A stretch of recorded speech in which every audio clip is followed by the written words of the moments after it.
Hello class fifth, good morning to all. Part 13 पढ़ाएंगे हम आपको आज। बापू की सीख। महात्मा गांधी को बच्चे प्यार से बापू कहकर पुकारते थे और बापू जी ने जीवन के मूल्यों के बारे में हम लोगों को बताया है और साथ ही जो हमारा वातावरण है, जो हमारा एटमॉस्फेयर है, उसे भी साफ सुथरा रखने के बारे में उन्होंने अत्यधिक जोर दिया है। तो ये पार्ट भी कुछ इसी प्रकार से है। बापू की सीख पार्ट 13। बापू यानी महात्मा गांधी जी कहते हैं इन पौधों के बारे में, जिस तरह से मनुष्यों में, जानवरों में, पेड़ पौधों में, इंसानों में, हर वो चीज़ जिसके अंदर प्राण है, जिसके अंदर जान है, उन्हें जीवित प्राणी या लिविंग थिंग्स के नाम से जाना जाता है। आज भी उन्होंने इन्हीं पौधों के बारे में बताने के लिए कई प्रकार से हमें उदाहरण प्रस्तुत किए हैं। तो शुरू करते हैं ये पार्ट, भाग 1, पार्ट 13, बापू की सीख। पौधे में भी प्राण। महात्मा गांधी जी या बापू जी ये कहते हैं एक बच्ची से, आभा, तुम्हें आज बा की कुटिया की ओर ले जाते समय पेड़ का एक पत्ता तोड़ते देखा था। बा का अर्थ होता है कस्तूरबा, यानी कि उनकी पत्नी का नाम है। कहते आज तुम्हें बा की कुटिया की ओर ले जाते समय पेड़ का एक पत्ता तोड़ते हुए मैंने तुम्हें देखा था,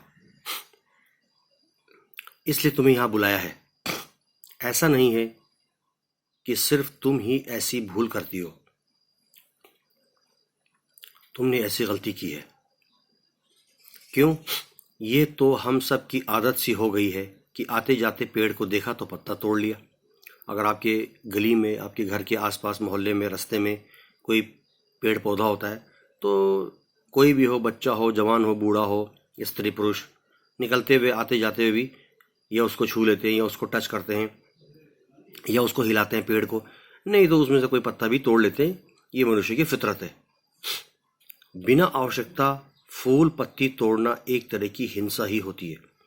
कोई कारण, किसी वजह से या हम उसे तोड़ते हैं तो अलग बात है, लेकिन बिना किसी ज़रूरत के, बिना किसी आवश्यकता के उनको छूना या तोड़ना एक तरह से हिंसा हुई है, मारकाट होती है।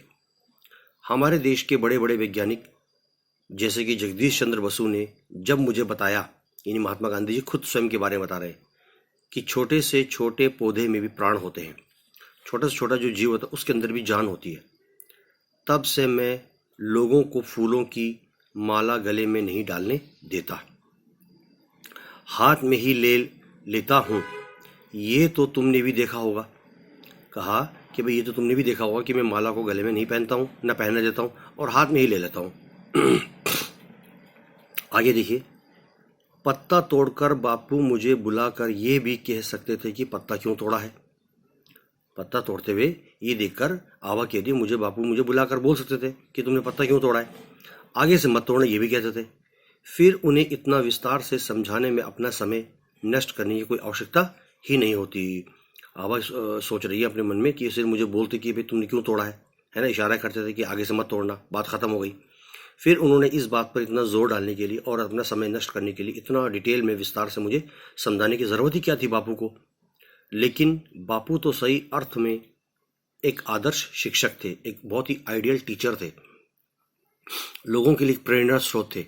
वे हर चीज़ को इतने विस्तार से, इतने डिटेल से, प्यार से समझाते थे कि सामने वाले के हृदय में उनकी ये कही हुई बात भली भांति बहुत ही अच्छी प्रकार से बैठ जाती थी, उसको समझ में आ जाता था और फिर वो दोबारा कैसी गलती कभी नहीं कर सकता है। अब आता है किफ़ायत और स्वच्छता, यानी कि आपको साफ सुथरा रखना है अपने माहौल को, अपने घर को, अपने चारों तरफ। बापू प्रत्येक सोमवार को 24 घंटे का मौन व्रत का मतलब चुपचाप बिल्कुल मेडिटेशन करते थे बिना किसी कुछ बोले हुए।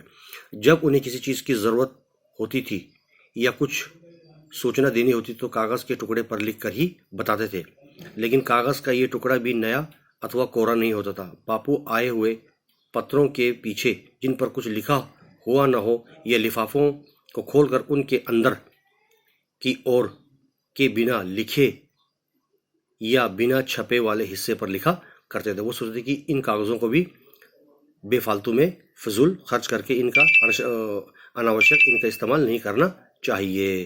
तो हमने भाग 1 पढ़ा यहाँ तक। अब इसको हम पढ़ाएंगे कल भाग 2 कल। धन्यवाद।